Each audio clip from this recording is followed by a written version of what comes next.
Everyone, I'm Heather and welcome back to my channel. So we are back today with I Was a Teenage Exocolonist. In the last one, we just did some exploring. We hung out with Mars. We were able to now do engineering. And we also did a bit of animal training. So let's go ahead and get started. Alright, so there's a bunch of people to talk to today. So let's do that.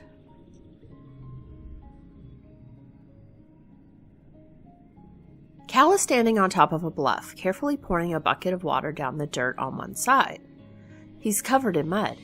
"Hey, check out my mudslide," he exclaims. He grabs a piece of sheet metal and slides down the dirt pile, like he's riding a surfboard. Mud goes everywhere. He jogs back up and hands you the sheet of metal. "You try it." Okay.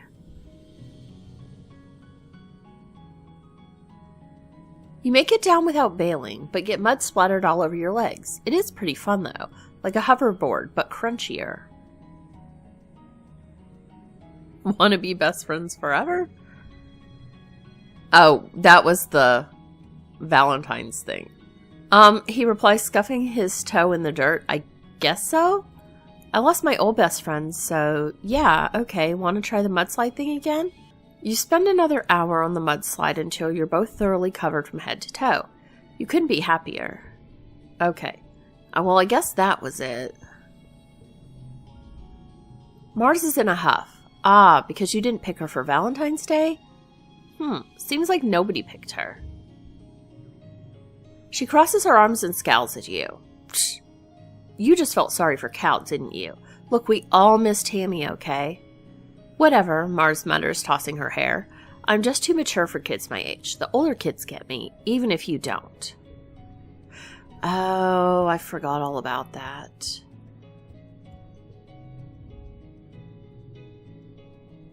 "I'm busy saving the colony," Tange says, brushing past you. "What are you doing?"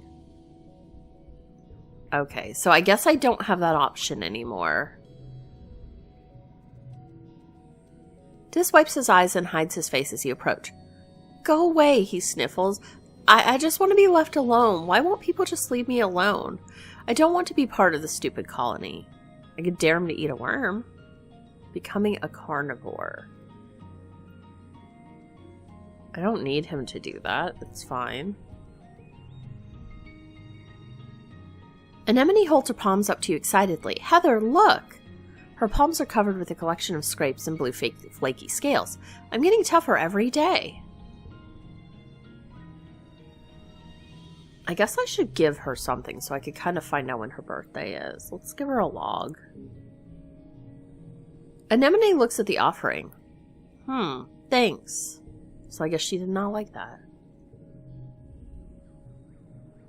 "So then I trapped it in my room," Anemone says, telling you all about the bug she saw in her quarters.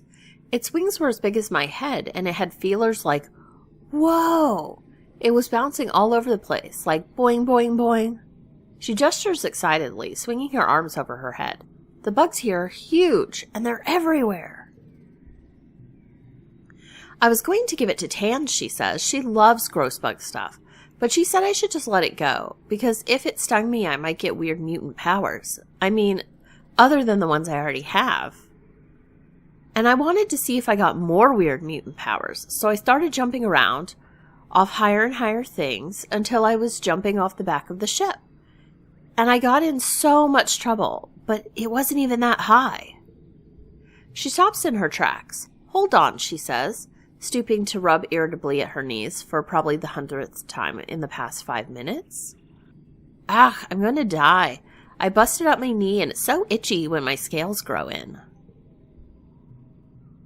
"Annie, don't pick at that." Chief Steward Antecedent's voice rings out from across the garrison yard, pleasant but firm. It instantly transports you back to being on the ship Kresh, tugging on her skirts and calling her Auntie. Anemone jumps and stands up straight, her hands flying to her sides. "But Mom," Anemone whines, digging her fingers into her knees as Antecedent approaches you both. "It's so scratch-tastically itchy." "I know, lovely," Antecedent soothes her, patting down her riotous red hair. But the more you pick at it, the thicker your scales are going to grow in. Anemone tucks her hands under her armpits to keep from scratching. What if I want to have cool scales, she pouts. Auntie Sedent smiles indulgently. At the rate you're going, I'm sure you'll be covered in them before you know it. No need to rush. Anemone's skin is dotted with patches of protective blue-green scales that grow in whenever she gets a cut or scrape. She rubs the patch on her jaw indignantly, the one she got when she ran headfirst into the food synthesizer back on the ship. Learned Anemone. Augment. Auntie Sedent opens her satchel and pulls out a bunch of clothes. The queue for the nanoprinter is over a week long, so I patched your pants with scraps from your brother's clothing. Please try not to put any more holes in them. Or yourself, okay?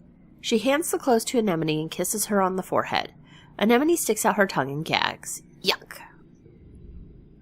Anemone evaluates the clothes as her mom walks away. Galactic, she breathes as she runs her fingers over the odd-colored patches. Then, right there in the middle of the yard, she unabashedly squirms out of her pants and pulls on the new ones. Wow, I look like a fighter jet from all the hollows, she exclaims, showing off her new pants.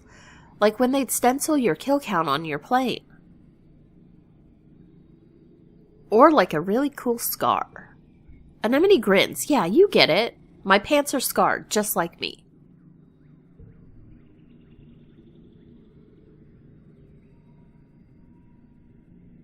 Okay. Let's not do that this time.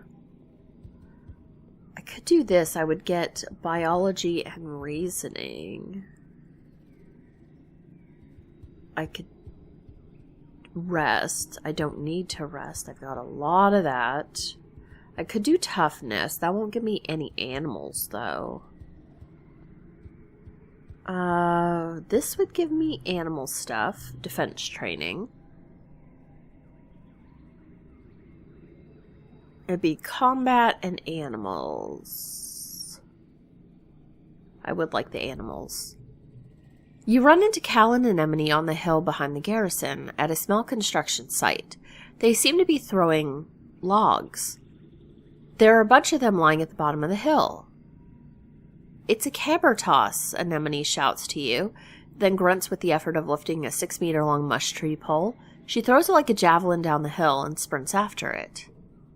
My best record, she shouts, and ties a piece of caution tape to the end of the pole. Your turn next, Cal says, pointing to neatly stacked piles of construction poles beside you. From the look of the nearby construction, they're probably destined to be a new lookout tower someday. I guess we'll choose an average one.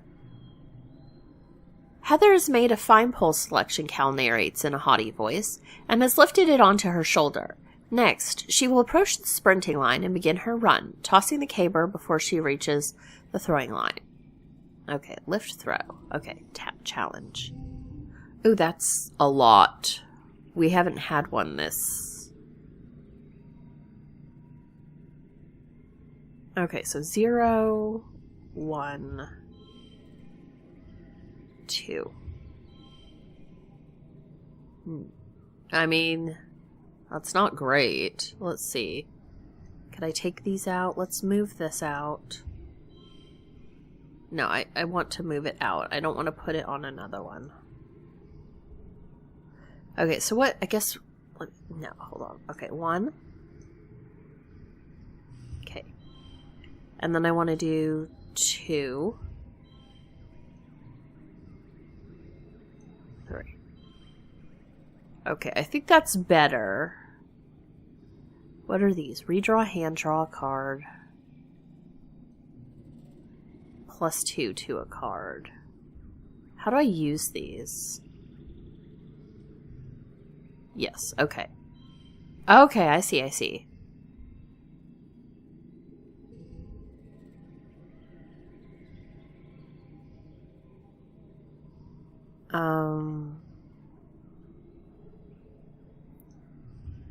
Zero.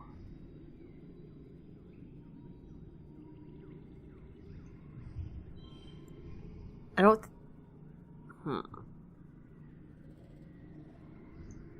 Let's switch that. Then I'd like to, I guess, do this.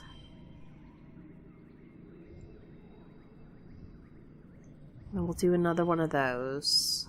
Maybe then that. Okay.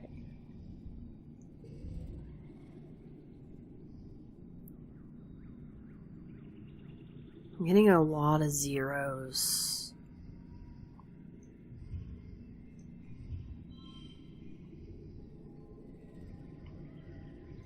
Zero. 1. 1. Okay, I mean, we just won, barely. We might...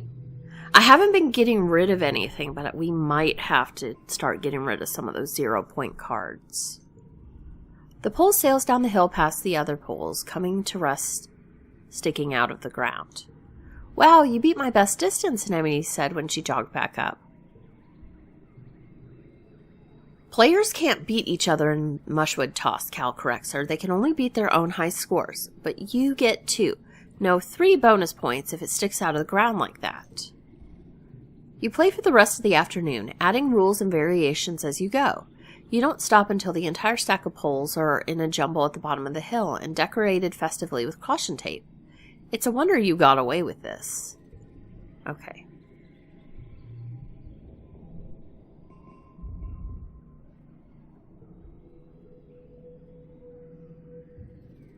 Okay, so it's late fall. I guess it's early dusk now.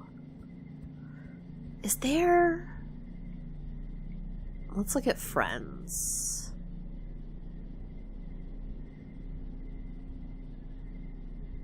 When were their birthdays? Late wet. And we don't know his birthday yet. And hers was early wet. We don't know hers. We could talk to Dad, but let's give Cal something. I will give him a mush tree. Neat, Cal exclaims, taking your gift and peering at it inquisitively. I don't know what I'll do with it, but I love it. Thank you.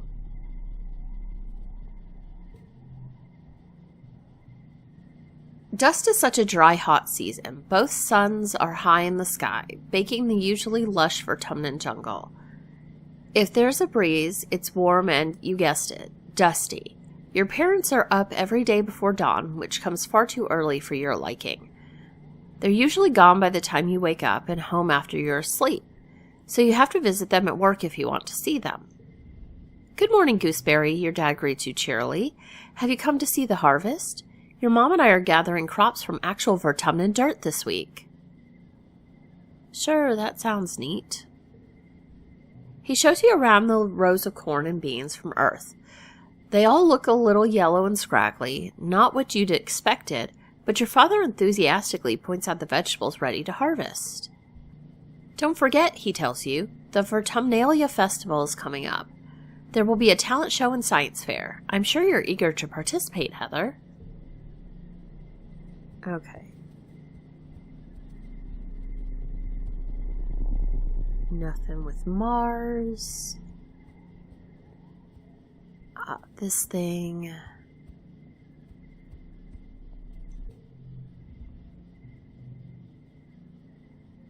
Let's see. Cal's kicking a ball against the garden fence post, cheering when it bounces back towards him. Ever since we landed here, I don't play a lot of sports ball, he says, picking up the ball and tucking it under his arm. Anemone and I used to play a lot, but honestly, I think I like working in the garden more. He smiles up at the sky. I just like doing stuff that feels like it makes a difference, you know? I don't want to just play all the time, like Anemone.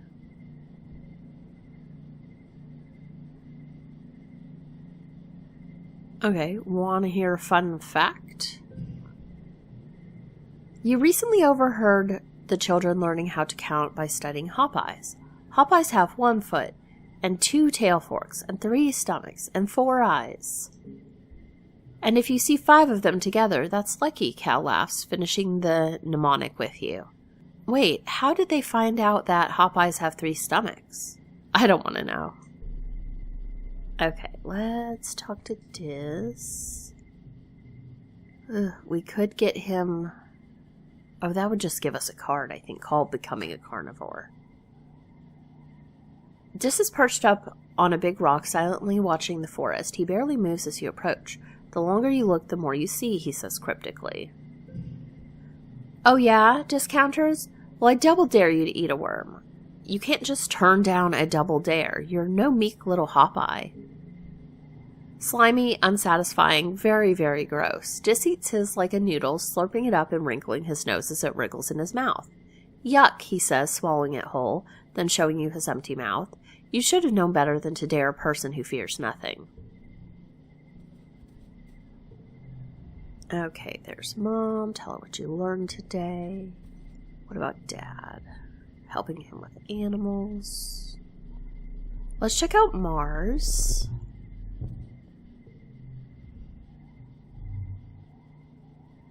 Mars is leaning over the holoscreen, chin in hand. She exhales and blows a piece of hair out of her eyes.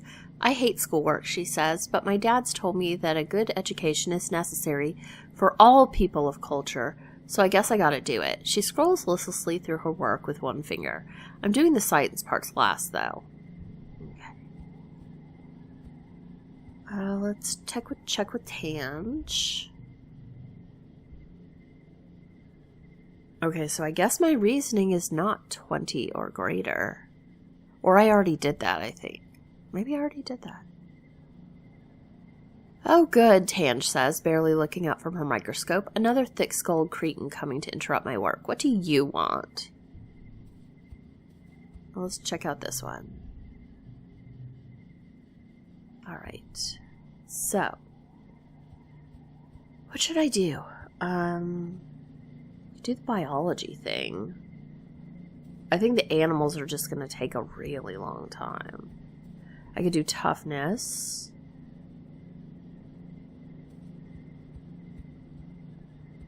Let's do biology, I guess.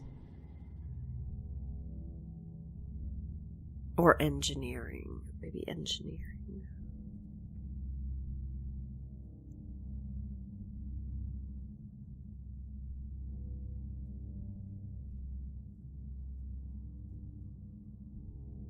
I guess let's do biology. We'll get a little bit of reasoning with that.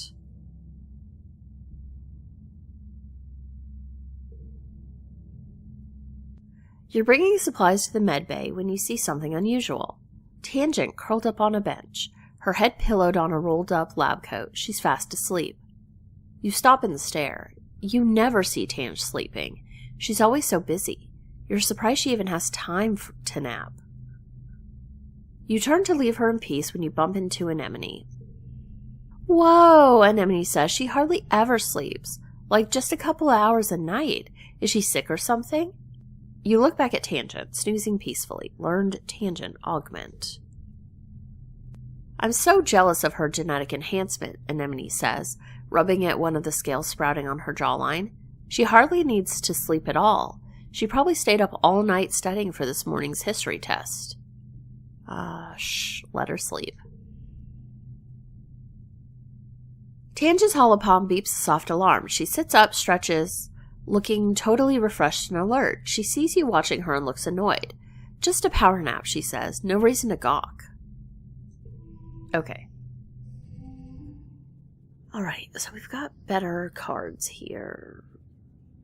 Let's do this one, that one, 3, and then I guess 5. Super goal! Alright.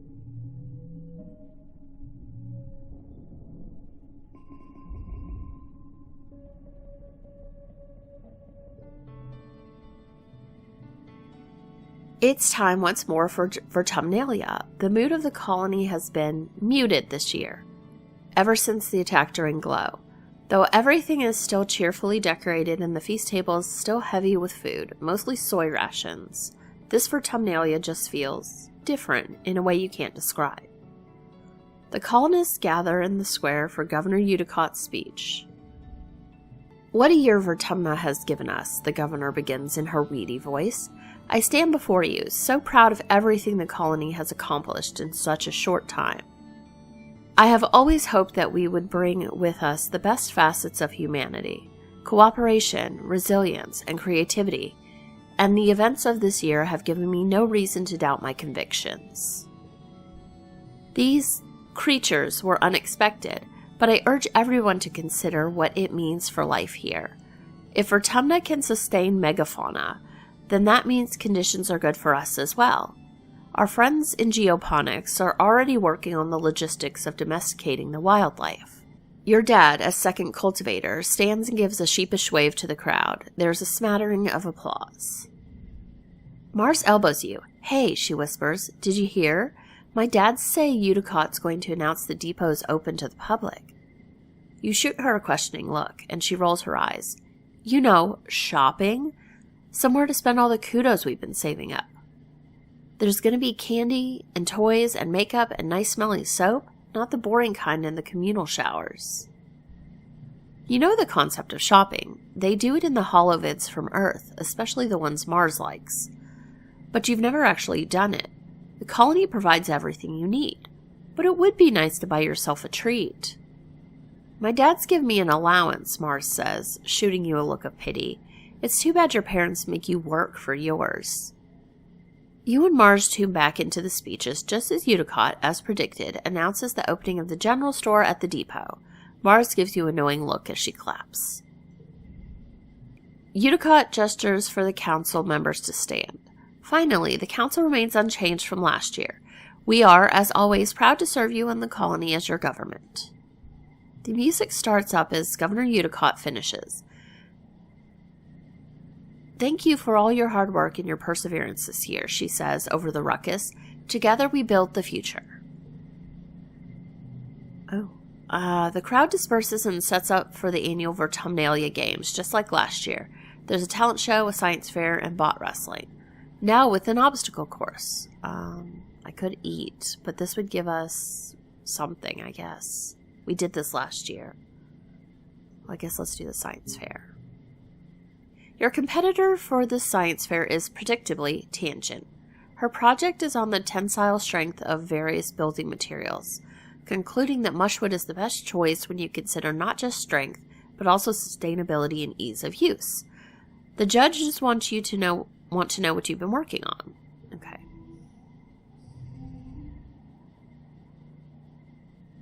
$47, not great. Okay. Let's do 1, 2, and 5, I guess. Oh, that sucks. Let's do 0, 0, 0, and 1. That only gave us 8. Yeah, we're not going to win, but I guess it's fine. Let's do 2. Oh, no, I have to do the... Okay, back. Let's do 0 first. No, hold on. Go back.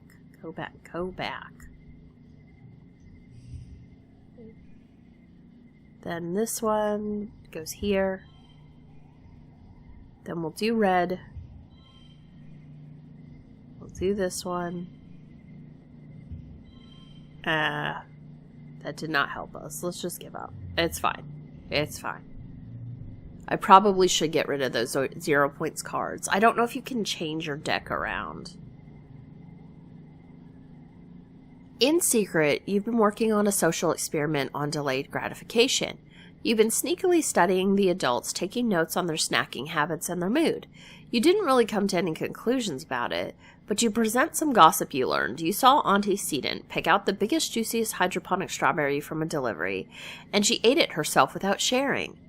The judges are appalled by the ethical implications of studying people without their consent, and you're disqualified. Dan wins the science fair. Okay. After the festivities are over, everyone takes off for a much-needed break. Mars organizes a water fight that takes over the whole colony, even the adults.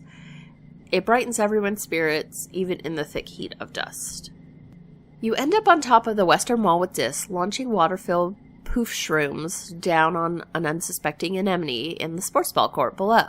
The walls seem like a neat place to hang out and relax, much quieter than the lounge if you're looking for some solitude.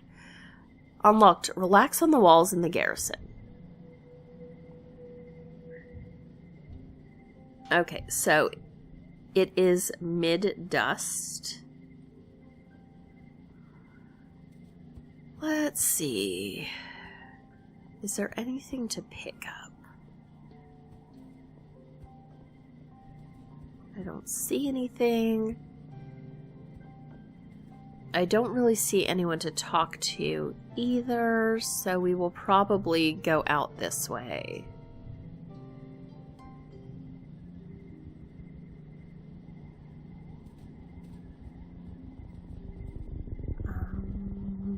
Let's see what we've got.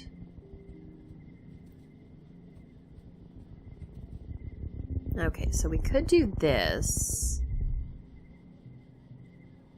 At the top of the rise off to the east, you think you spot someone watching you. They're dressed in black. Is that Dis?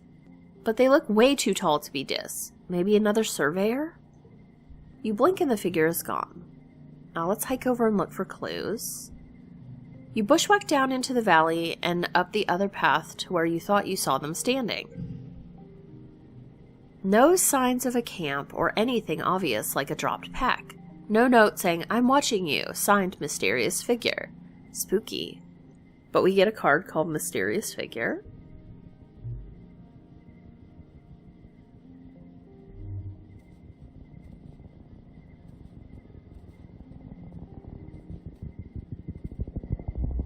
Okay. The muck hides interesting bugs and other treasure. For those willing to put their hands down the right holes, are you? Yes. Looks dark. Let's look closer.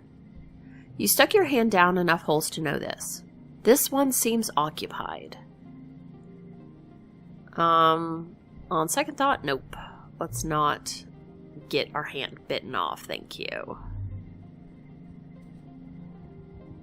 Looking for something to pick up. There is this. I think what I'm going to do is go ahead and stop right here. In the next episode, we can pick up out here, taking on like this, and try to get a little bit further than we are. But yeah, that's going to be everything for this time, and I will see you guys next time. Bye!